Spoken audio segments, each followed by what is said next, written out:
పితా పుత్ర పవిత్రాత్మ నామంన ఆమేన్. ఈరోజు దేవుని వాగ్దానం.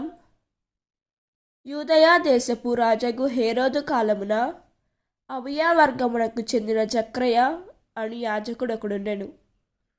అతడి భార్య అహరోను వంశీయురాలకు ఎలిజబెత్తమ్మ. వారిరువురు దేవుని దృష్టిలో నీతిమంతులై ఆయన ఆజ్ఞలకు నియమములకు బద్ధులై ఉండిరి. ఎలిజబెత్తమ్మ గొడ్రాలగుడచే వారికి సంతానము లేదు. ఇరువురు కడువర్ధులు. ఒక దినము జక్రయ తన వర్గము వంతు ప్రకారము దేవుని సన్నిధిలో యాజక విధిని నెరవేర్చుచుండెను.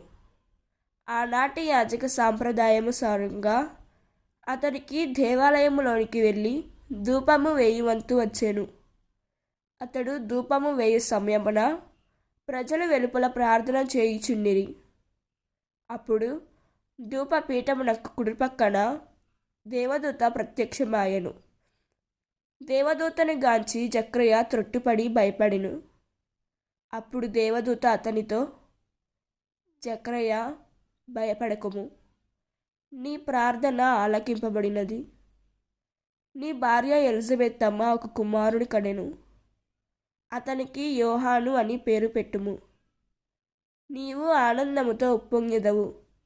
అతని జన్మము అనేకులకు సంతోష కారణమగును. ప్రభువు దృష్టిలో అతడు గొప్పవాడగును. ద్రాక్షారసమును గాని మద్యమును గాని పానము చేయడు. తల్లి గర్భముననే పవిత్రాత్మతో నింపబడును. లూకా 1వ అధ్యాయం 5వ వచనం.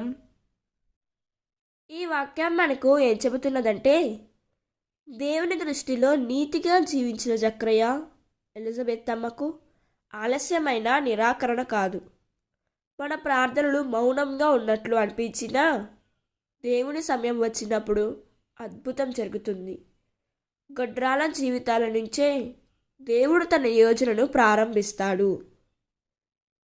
దేవుడు ఈ వాక్యం వింటున్న ప్రతి ఒక్కరిని దీవించునుగాక. ప్రార్థన. ప్రభువా, జక్రయ వలె మేం ఎదురు చూస్తూ అలసిపోకుండా నీ మీద విశ్వాసం ఉంచే కృప ఇవ్వుము. మా ప్రార్థనలు ఆలస్యమైన నీ యోచన పరిపూర్ణమని నమ్మే హృదయం మాకు దయచేయము యేసయ్యా. మా జీవితంలో అద్భుతం ప్రకటించుము ప్రభువా. ఆమేన్. God bless you.